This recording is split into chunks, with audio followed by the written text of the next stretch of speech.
اعوذ باللہ من الشیطان الرجیم بسم اللہ الرحمن الرحیم۔ مومنین کرام، آج ہمارا جو موضوع ہے وہ ہے عید غدیر کے اعمال۔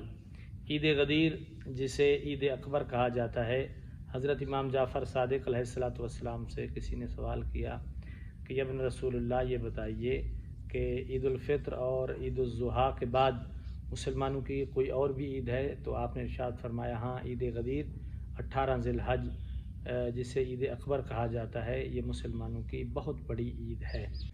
اس دن چھوٹے سے چھوٹے عمل کا ثواب بھی پروردگار عالم بہت اجر و ثواب عطا کرتا ہے، چھوٹے سے چھوٹے عمل کے بدلے میں۔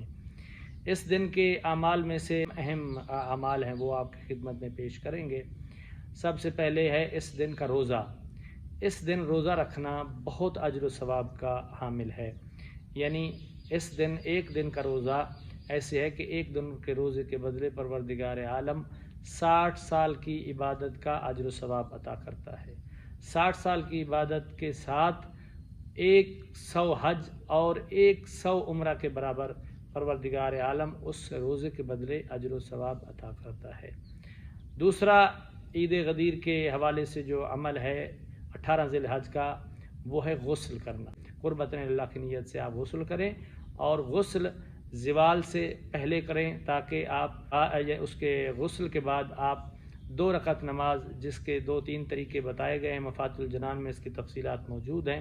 میں سب سے آسان طریقہ آپ کو بتاتا ہوں کہ غسل کے بعد آپ نے 2 رکعت نماز پڑھنی ہے، جس میں پہلی رکعت میں آپ سورہ فاتحہ کے بعد سورہ انا انزلنا، سورہ قدر جسے کہتے ہیں، وہ پڑھیں گے، اور دوسری رکعت میں سورہ فاتحہ کے بعد سورہ اخلاص، جسے سورہ توحید قل هو اللہ کہتے ہیں، وہ آپ پڑھیں گے، اور اس کے بعد صبح کی نماز کی طرح اس نماز کو آپ مکمل کریں گے۔ نماز مکمل کرنے کے بعد آپ سجدے میں سر رکھیں گے، اور 100 دفعہ آپ شکراً الحمدللہ پڑھیں گے۔ شکراً الحمدللہ، شکراً الحمدللہ، اس کو 100 دفعہ آپ نے پڑھنا ہے۔ یہ 18 ذی الحج کے اعمالوں میں سے ایک عمل ہے۔ 2 رکعت نماز جب آپ پڑھ لیں تو اس کے بعد 2 رکعت نماز پڑھنے کے بعد آپ زیارت امین اللہ پڑھیں۔ اگر آپ نجف اشرف میں اگر موجود ہیں تو آپ خود مولا کے زیارت کے لیے جائیں، اگر وہاں موجود نہیں ہیں تو آپ کسی اور جگہ موجود ہیں تو مفاتح الجنان میں زیارت امین اللہ موجود ہے، آپ زیارت امین اللہ پڑھیں۔ اس کے بعد دعائے ندبہ پڑھیں، درود پڑھیں، صلوات پڑھتے رہیں، جتنا ہو سکتا ہے ذکر اذکار کرتے رہیں۔ اس دن کے اعمالوں میں سے ہے کہ آپ مومنین کو، اپنے بچوں کو، اپنی فیملی کو عیدی دیں، مستحق لوگوں میں تقسیم کریں۔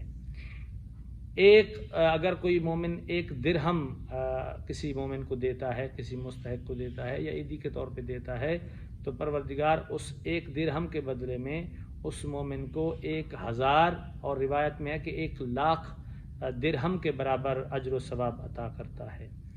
اس دن کسی مومن کو کھانا کھلانا، کسی کا روزہ افطار کرانا ایسے ہے، یعنی کسی ایک مومن کا روزہ افطار کرانا، کسی کو کھانا کھلانا ایسے ہے کہ جیسے آپ نے 1,25,000 انبیاء، شہداء، صالحین کی دعوت کا اہتمام کیا ہو۔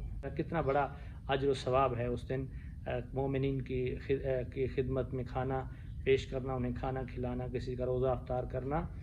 تو یہ ہیں مختصر اعمال۔ باقی آپ تسبیح کریں، ذکر اہل بیت کریں، غدیر کے